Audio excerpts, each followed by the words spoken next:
Welcome to the ESOP Podcast with Bret Keisling, part of the ESOP Podcast Network.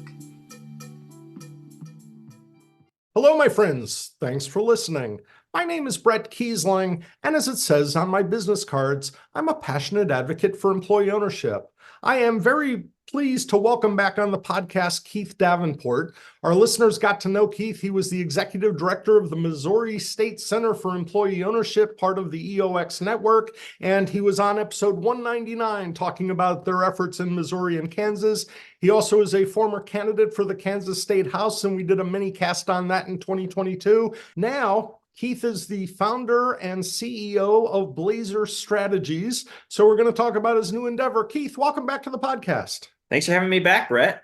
It's a pleasure. I follow you on LinkedIn and primarily on LinkedIn, probably some other social media as well. They all blend together in my head now, but I see a lot on LinkedIn. And I've been following with excitement your growth and development of Blazer Strategies. So we're going, Keith, if it's okay with you, I thought you'd give an update to our listeners about what you're doing with Blazer Strategies. And since you were the executive director of one of our state centers, I was hoping we could talk about how your time in specifically the employee ownership field impacts what you're doing now. Is that okay with you? That sounds great. So Blazer Strategies LLC is an assortment of very talented professionals with you as the founder and CEO. Why don't you tell us about it? Yeah, so very briefly, we really work to accelerate business, empower candidates, and transform communities through consulting, communications, and campaign services. And then what that means on a little bit more broader scale, I've been able to recruit about just over 24 consultants from across the country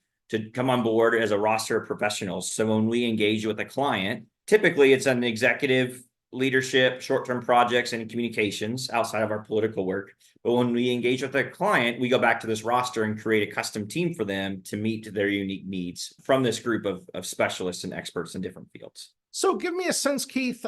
I am a typical business that might retain Blazer Strategies. What do I look like? Give me a view of the businesses that you'll work with. Yeah, here out of the gate, just like any startup, we're really working with businesses that we get introduced to through our network. And so people will hear about the work we're doing. They'll think about a business that they think could use our services and then connect us. But we often talk about businesses that are doing at least $100,000 in revenue, and then often that are just on the brink of sort of their next stage of growth. A lot of our clients are companies that have maybe run for 5 or 6 years. They've always had a marketing person in place who was sort of in other duties as a sign person. So maybe like an administrative assistant.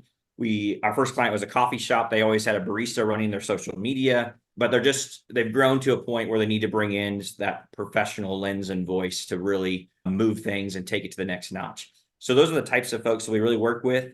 We work across just about any industry, and across really the country, the world. We've had clients from LA to London and from just a handful of employees to several hundred. So we're able to really be flexible because of our structure with our roster of professionals. We can scale up or down with the size of the business as needed. I love that, Keith, and it got me a little nostalgic, and you and I chatted a little bit before we started recording, but in the early 90s, I owned a graphic design business, and for the first year or so, and we ended up with, I think, 7 employees if we include the interns, and, it had pretty much run its course throughout the 90s for the type of graphic design work we were doing. But I remember my first year working out of my living room and building my client base and doing all of the design work myself, and reached a certain point where it was, how do I get to the next level? And not just in terms of communications to get clients, but even internally, what were the steps needed to help me to growth? And it was such a surprise for me that the first person that I needed was actually a part-time delivery person, so that I wasn't having to drive all of the, back in the day, this was modems were just coming out, but I wouldn't have to drive proofs and whatnot or finished printed products myself. And so that's the kind of business when you were talking about on the smaller end. Hey, we have been established, we've been working, we see some progress, but we don't quite know how to get there. Is that one of your target niches? Yeah, absolutely. We really talk about the fact that business owners, they often know where they want to go. They're just not quite sure how to get there. And not just owners, but executives at all kinds. And you can put that down at a divisional or director level or something too. But the best leaders, the people who are doing the best work, where they want to go. They know the type of business they want to be. They already know how they want to be engaged with the community. The challenge is just being able to step away from the daily work that you're doing in the present to really map out how to get from where we're at now to where we're going. And so what we really try and do is come in and help map that out, but not just map it out. We try and make that like the speed at which you get to that next thing to be much faster than anticipated. So talking about both efficiency and effectively making that acceleration happen. And the way that we're able to do that, and this isn't unique to us, but because we have specialists and you're contracting for us like a very targeted amount of time or a very targeted project, you typically are going to get someone who has decades of experience, but at the price that you would otherwise be trying to pay for an entry level or first career level position. And so that's the real value we're able to add and bring to a business like that graphic design business that you had. We can come in and help just ask the right questions and then give some outside expertise to move it along. Another example that came to mind, Keith, in terms of now this is with a much larger business, but there's a brewery in central Pennsylvania and they have 3 retail locations. And I love the place. I'm able to bring my dog with me and hang out when the weather's nice, et cetera, et cetera. And it always amuses the staff there because I've been sober 32 years. Like one of my favorite hangouts is a brewery and I don't drink. The owner and his wife are just great, great people. They're not employee owned and they got some investors that might make employee owned kind of difficult for them, but they are fulfilling a lot of the spirit of employee ownership, even though they're not employee owned. But the one thing that I remember talking with the owner about a year ago is that he was a little bit hamstrung because he handled all of the social media themselves. And by the way, his vibe was, if a customer went and complained, he would fire back on social media. It's not necessarily a strategy that I would have, but he would engage for good or worse, but generally did a really good job with social media. And his concern was he got to the point where he was torn in too many different directions as the CEO. And I said to him, and this wasn't on a consulting basis, it's just, I've been around the block a few times, of either, dude, you need to get the comfort level to let go of the social media, or if you really want to continue doing the social media, figure out what of the normal traditional CEO duties you can delegate out, but something's got to give in the schedule. That's the kind of things that you guys can also help devise the strategic aspects for, I imagine. Yeah, absolutely. And it's about coming alongside a person, just like you did. I mean, as a friend who's a customer and trying to figure out, okay, what do you really want in this situation? Do you want to make room in your priority list so that you continue to manage the social media? If so, here's how we can do that. Or you want to figure out how to develop somebody else to be able to do that. Here's how I can do that. But really coming back to even often we have to step back from the smaller problem that's like the one that we're actually thinking, because there's usually like a question that's behind the question. And so my first start would be, what's the goal of your social media account? And hope, a lot of times people haven't really answered that, right? So is our social media account to drive more business? Is it to increase brand awareness? Is it to build customer loyalty? Is it to feature new so on and so forth? But then go backwards. So if you start with the end in mind, as Steve Covey always said, and then work backwards, then you can come back to the original question about who should be managing this and how you can build that in a way that meets whatever the goal is. And that's true for social media. That could be true for how you give your employees their annual valuations in an ESOP, like all of those pieces. If you start with what are we trying to accomplish with this, then we develop a strategy and how to actually implement that. So what I want to do is go through, and we won't take the time because you've mentioned that there are 24 of them, but the types of folks that you have working with you at Blazer Strategies. You've got some with experience in retail sales and human resources, marketing and brand design, number of folks in the communication space and various aspects of it, political strategy, branding and photography. And not to name drop, but one of the experts that you have affiliated with you, Lauren Tudor, who's in the nonprofit fundraising and development space, is also connected with the North Carolina State Center for Employee Ownership. Yeah, That's right. That's right. So definitely shout out to Lauren, and her story is perfect example of how this roster sort of came together. I had this idea, and I maybe had 2 or 3 people that I had planned to reach out to get on this roster to start with. But then as people started hearing that I was doing this, they would reach out to me and say, "Hey, I heard you're doing this with Blazer Strategies. I'd love to get connected." And she was one of those folks who did that and jumped in. So really excited to have her on board. She does work with our in the nonprofit sector, working with nonprofits on their development strategy. And so she really brings some well-roundedness and allows us to engage with nonprofits in different ways. So you've brought together all of these experts with a variety of different skill sets and variety of different geography.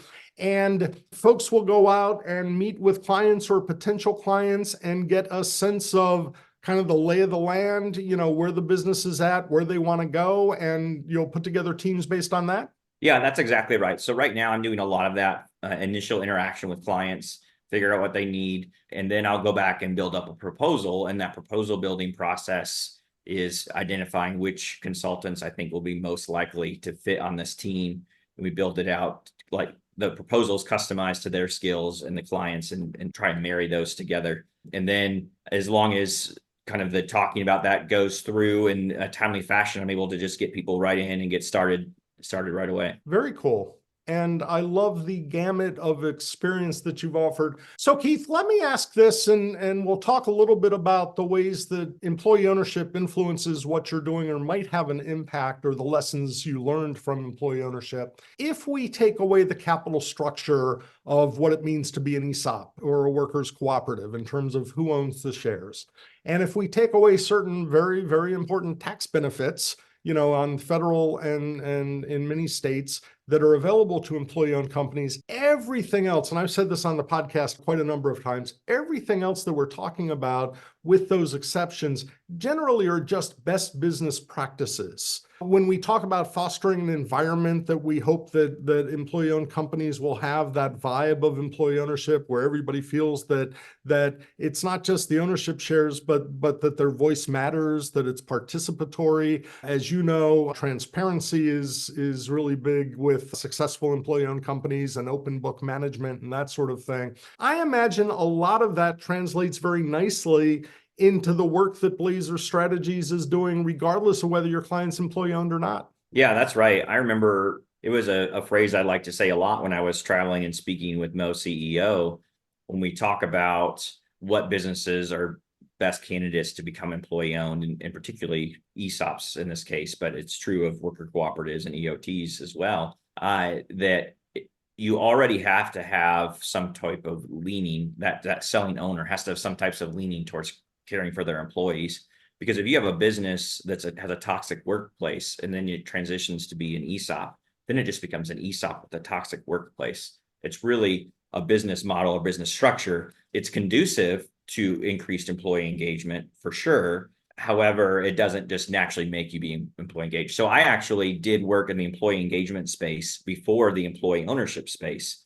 And so my journey has been really interesting in that, because I learned these best practices for employee ownership, and then coming into the ESOP world and the EO world, then I learned about this business structure that makes that more easy and just is a great fit culturally. And I still remember my second week on the job was spent in Las Vegas at the ESOP Association's annual conference. And I remember sitting in one of the very first workshops I had attended. Again, I was new to the EO world. It was all like drinking from a fire hose. I didn't have a background in accounting or in law or M&A. And so all of this is new. And there was a presenter there who talked about some of the work that she did with businesses after becoming an ESOP, about how to communicate that to the client. And I immediately thought, coming back from this employee engagement world, you know what? Employee-owned companies could really use some employee engagement expertise from an EO perspective. And I had that thought like in week 2 of joining MOCEO. And so then as Blazer Strategies became a reality, I knew that that had to be a part of what we did, because there's so much need to help really leverage the idea of employee ownership and the ownership mindset in a way that is good for the employees and the company as a whole. I imagine one of your challenges, you had talked about a coffee shop where the barista handled the social media. There's a restaurant that I frequent, and a friend of mine, part-time server, part-time front house manager, for them, it does a lot of the social media. And sometimes that's just the necessity of a small business. You get Absolutely. someone who's willing to do it, and you take advantage of that. But I imagine, when people talk about getting to the next level in anything, there are bumps and bruises and growing pains that go along with that. So I imagine that a decent part of what you're doing is getting everybody on the same page and kind of smoothing over some of the bumpiness that can come from grasping or going after that next level. Yeah, especially when you first engage with a new company, you have a lot to learn about their culture, their processes. And I did through Blazer Strategies, some media relations for a very technical water pump manufacturer. And the learning curve was really steep to learn all these things about dosing and so on. I won't get into the weeds, but so there's things you have to learn there when you jump into a new industry you haven't worked in, for sure. But then there's principles that apply everywhere.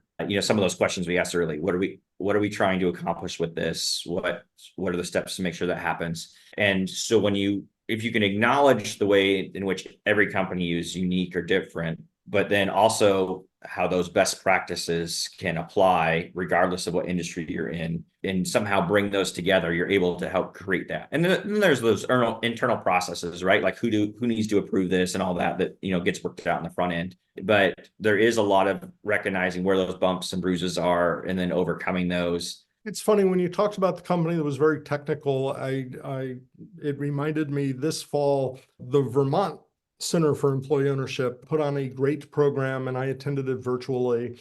And someone asked a question it was something to the effect of, you guys are all talking about this fun culture stuff. My company is dozens of engineers. And Lauren Rogers from the NCEO was one of the panelists. I think he appeared virtually as well.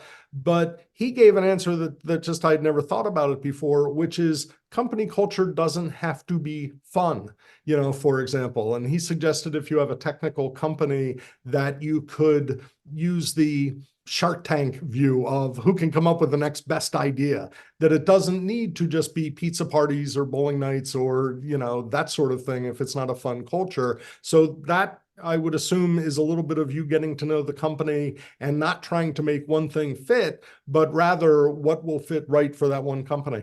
Yeah, that's absolutely right. Because for some people, those fun things, those are a solution to having a fun company. But for others, it has the exact opposite effect, where they have so much work to do. They don't have time to go to a pizza party. They need to get their work done. And it's part of their engagement in the company, and the company being successful is why they want to stay and do their work. And so you have to figure out how to balance those pieces out. And I think in these last few years, as really the workforce has changed coming out of the pandemic, you have a lot of Gen Xers and millennials replacing baby boomers and many of the senior roles, and then Gen Zs coming and is in those entry and second, third tier jobs. There is some cultural pieces changing there too about what people value at work. And sometimes it can be more autonomy and flexibility, and it's less about being in the office for a ping pong tournament. There's just some different values and priorities. And so being able to figure out what's unique to the particular company, what's their brand story, but then also, are they located in rural Missouri, or are they located in Sacramento or New York City? So where are they located? Who's working there? What is everybody part-time? Is there a night shift? There's all these pieces you have to recognize that are a part of that employee engagement journey. And a lot of the work that we do in this in particular is on the internal communication side. So helping businesses communicate effectively across work units, so that when change is occurring, or even just the weekly norm, everybody feels like they're a part of the process, and there's two-way communication between employees and senior leaders.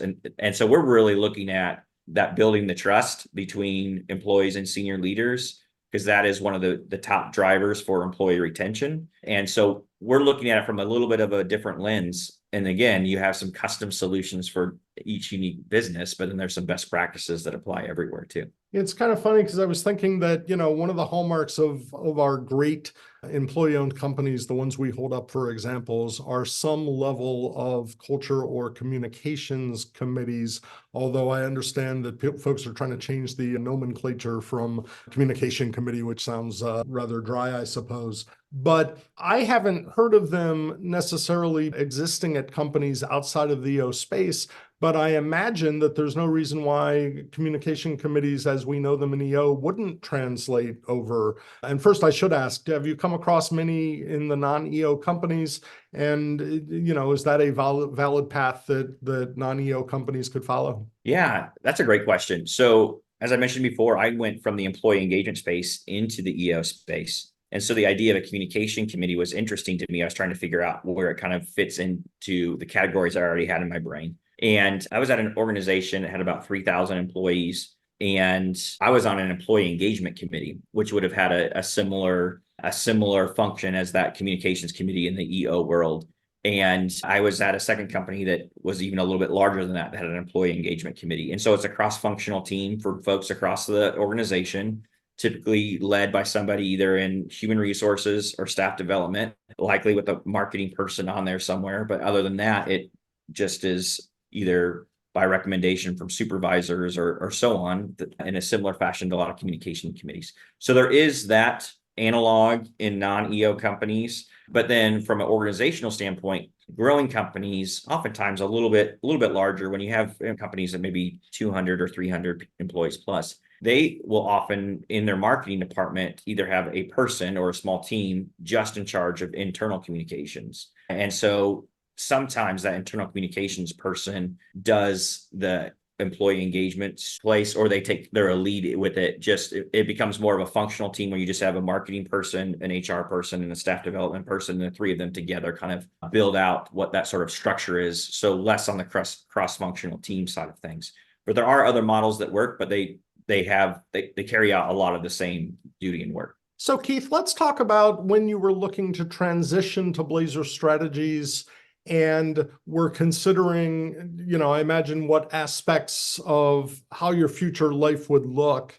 How did you consider what aspects of employee ownership you would focus on or bring with you versus stuff that wasn't critical to your mission going forward? Yeah, what actually came to mind in response to that is the last episode that I was on here with you, talking about my campaign for Kansas House of Representatives.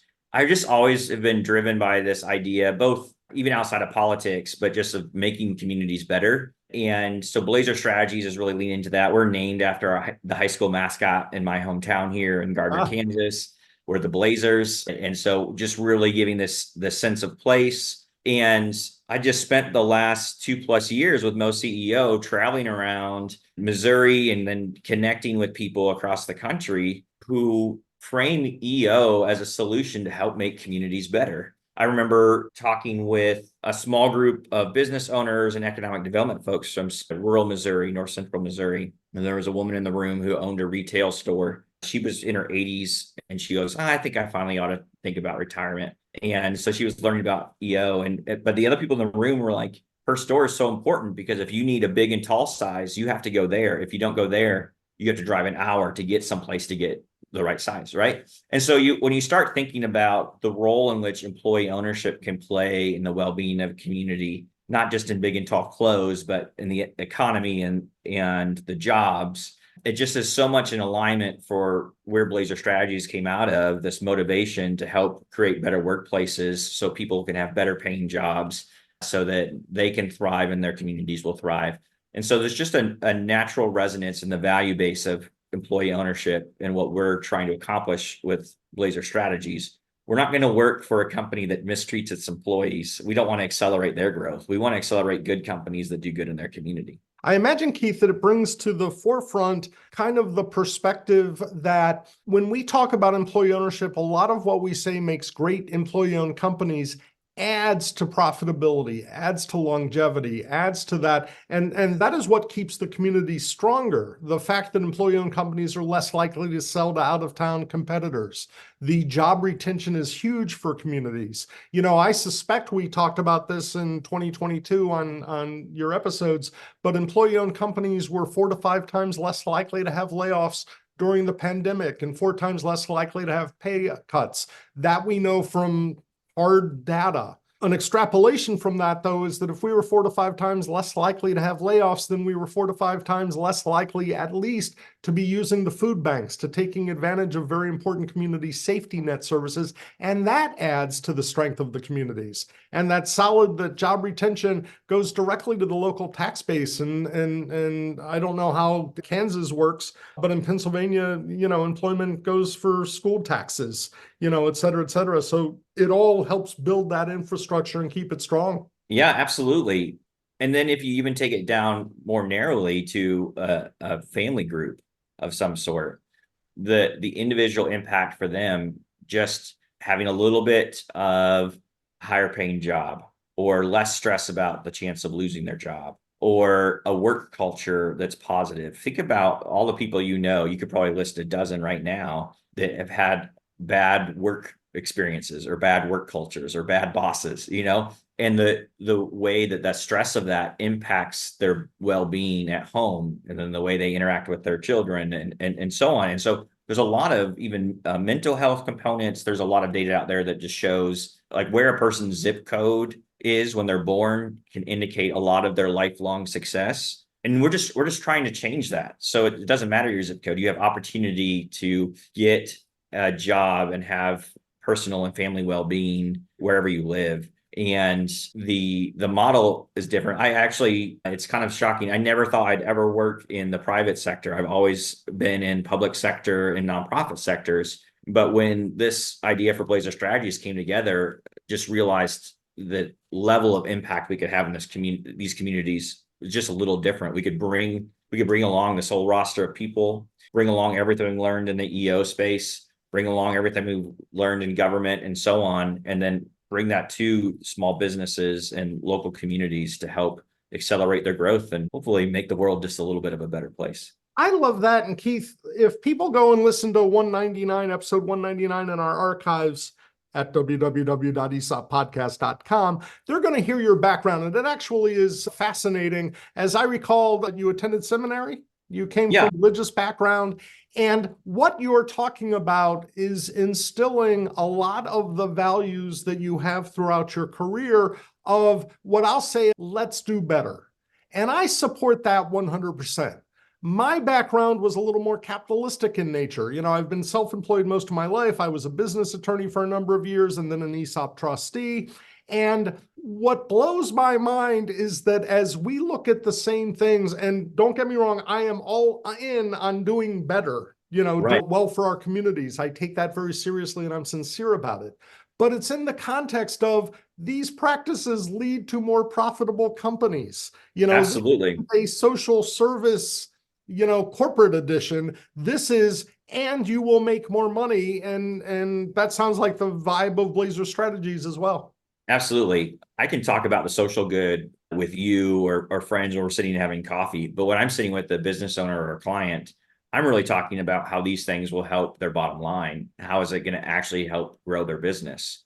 Because I know as their business grows, and this is why we want to work with good businesses, not toxic places, because we want everyone to benefit from a business growing. That's why ESOPs are a great opportunity to do that. But it really all comes down to businesses are only going to hire you if you're going to help their business. They can find somebody else or find some other avenue to really do like volunteerism and things in the community. And that has value too. But the nice thing about this, and this is why the model works, is it really accomplishes both. And you can talk about growing a business, and that by doing so, your community benefits, whether you want it to or whether it will or not. Just that it's math. And that's how economy works. Well, and Keith, in fairness, even in the employee ownership space, there were a lot of people, myself included, but an awful lot of people who were promoting employee ownership long before the pandemic because it made sense to us and our personal values, et cetera, et cetera. It took the pandemic to show the research where there were 4 to 5 times less layoffs. A lot of the things that we were talking about, I knew anecdotally as a trustee where I did valuations. I think during my time with my firm was responsible for, with my partner, 180 company valuations. And I noticed early on the trend between companies who were embracing what we consider to be the tenets of employee ownership and profitability. And then we got so much more data that came out that it puts you in a really strong position of saying, hey, we can get you to that next level. And it might be $100,000 revenue business looking to be at $250,000 or $500,000. Could be a $5 million company that you'll work with that wants to get to the next level. But, where you referenced a client with hundreds of employees, it may be just using your services and I shouldn't say just using your services, but a huge advantage would be, so you've got everybody, you're doing well. Well, if you work out the internal communication things, if you address some of the in-house stuff, they will find, even if it just helps employee retention, that's going to be a huge financial benefit to the company, in these times where recruitment is so dire. Yeah. These next 10 years in particular, as baby boomers continue to retire, again, this is math, right? We know that there aren't enough people to replace all those jobs. And so keeping the people you have is going to be critical for your business to succeed. But then also contracting out in some sort of fractional or outsourced sense, some of the work you need to get done is another solution to do that. So we can help on both of those fronts. And just talk around town, you'll know companies that only care about profitability, they tend to have low retention rates. Companies that care about profitability and their employees, they're profitable and they keep their employees. And so, and to be fair, companies that only care about their employees and don't pay attention to profitability, those companies close. So, you really have to do both. You're running a business. You have to be profitable, but you have to take care of your employees. And that's how you can really be a successful company. Keith, I love that. And I think you've provided us a great place to pause the conversation and end it for this episode. Folks, if you're looking to scale your business and whatever that means, if you're looking to find clarity in your business practice and procedures, if you are looking to get to the next level, Blazer Strategies LLC and Keith Davenport, its founder and CEO, have put together a roster of talented, amazing professionals that can help steer you and get you where you want to go, or help you figure out where you want to go, if you need help, at that level as well. Keith Davenport, thank you so much for coming back on the podcast. I wish you tremendous success. It's always a joy, Bret. Thanks again. All right. With that, we're going to wrap up this episode of the podcast. Visit the show notes for this episode. We'll have links to Blazer Strategies. We'll have a link to Keith's previous episodes, both for the Missouri Center for Employee Ownership and his State House race from 2022. And I look forward to hearing so many more great things coming out of Keith and his colleagues at Blazer Strategies. Thank you so much for listening. This is Bret Keisling. Be well. We'd love to hear from you. You can find us on Facebook at EO Podcast Network and on Twitter at EsOp Podcast. This podcast has been produced by Bret Keisling for the EO Podcast Network. Original music composed by Max Keisling. Branding and marketing by Bitsy Plus Design. And I'm Bitsy McCann.